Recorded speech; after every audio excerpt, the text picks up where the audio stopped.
Start చేసుకుని మీది నేను నడిపిస్తా అన్నాడు. థ్యాంక్ యూ అన్న శిరీష్ అన్న రాజ్ సార్. సప్తగిరి గారు సార్ కమెడియన్స్ పక్కన హీరోయిన్స్ దొరకడం కష్టం అన్నారు. అవును సార్. ఎన్నో ప్రయత్నం తర్వాత ఈ హీరోయిన్ మీకు దొరికింది. ఎంతమంది రిజెక్ట్ చేశారు?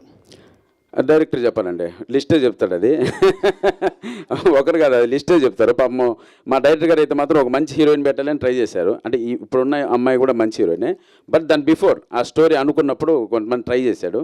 సో సప్తగిరి పక్కన కమెడీని మేము చేయమని చెప్పారు. సరే మంచిదమ్మా, మాకు దొరికిన వాళ్ళే మాకు అని హ్యాపీగా ప్రియాంక శర్మ పక్కన చేయడం జరిగింది. మా అదృష్టం. ఓకే, వర్కింగ్ ఎక్స్పీరియన్స్ ఎలా ఉంది ప్రియాంక శర్మతో? డామినేషన్ అండి, అంతే మొత్తం అంతే. సప్తగిరి అనే వ్యక్తిని, సో వీళ్ళందరూ ఆ అమ్మాయే కాదు, అండ్ ఈ బ్యాచ్ ఈ ఫ్యామిలీ, మా అత్త వాళ్ళ అమ్మ వీళ్ళందరూ డామినేషన్ అండి 100%. మనం జస్ట్ అమాయకుల్లో కూర్చుంటే చాలు, వాళ్ళ సినిమా నడిపేస్తారు. ఓకే, అన్న వాళ్ళ డైరెక్టర్ గారికి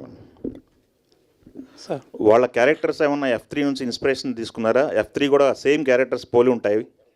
లేదు కాదు, ఇన్స్పిరేషన్ ఏం లేదా? ఇన్స్పిరేషన్ ఏం లేదు. ఆ సినిమాకి పోలికే ఉందండి. ఇది వేరే డామినేటింగ్ ఫ్యామిలీ కదా మొత్తం. అట్లా పోల్చకూడదు, మీరే అలా పోలుస్తారా? సప్తగిరి అన్న, నేను వెంకట్ ఎన్టీవీ. నీ హీరోగా ఇంట్రొడ్యూస్ అవుతున్నప్పుడు ఆ సినిమాలు రెండు సప్తగిరి LLB, సప్తగిరి ఎక్స్ప్రెస్ అని పెట్టావు. మరి ఇది సప్తగిరి పెళ్లి కానీ సప్తగిరి అని పెట్టొచ్చు కదా? నా ఒరిజినల్ నేమ్ వెంకట ప్రభు ప్రసాద్ అన్న, అందుకని పెళ్లి కానీ ఆ ప్రసాద్ తీసి పెట్టే.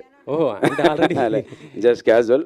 పెళ్లి కానీ ప్రసాద్ అనేది ఒక వెంకటేష్ గారి కెరీర్లోనే ఒక ఐకానిక్ క్యారెక్టర్ కాబట్టి ఈ సినిమా కరెక్ట్గా యాప్ట్ కాబట్టి అందుకని పెళ్లి కానీ ప్రసాద్ అని పెట్టాం. అంటే ఇందులో అంటే నీ పెళ్లి కాకపోవడానికి కారణం మీ నాన్న అనేసి అంటున్నారు. అంటే అది కంటెంట్ మన టీజర్లో చెప్పేశాం, మా నాన్నే కారణం అని.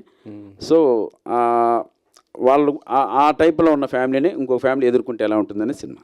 రియల్గా మరి ఎప్పుడు మ్యారేజ్ చేసుకోబోతుంది? ఏం చూడండి, ఎవరన్నా పిల్లల్ని చేసుకుంటాం.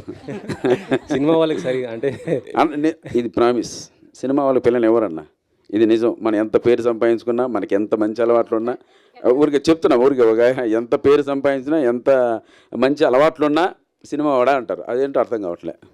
అంటే మీకు అదే ఇబ్బంది అయిందా మీకు ఇప్పుడు? ఒక రకంగా అదే ఇబ్బంది. అయ్యో కాదు, జాలి పడకండి, బట్ ఐఎమ్ వెరీ హ్యాపీ. జస్ట్గా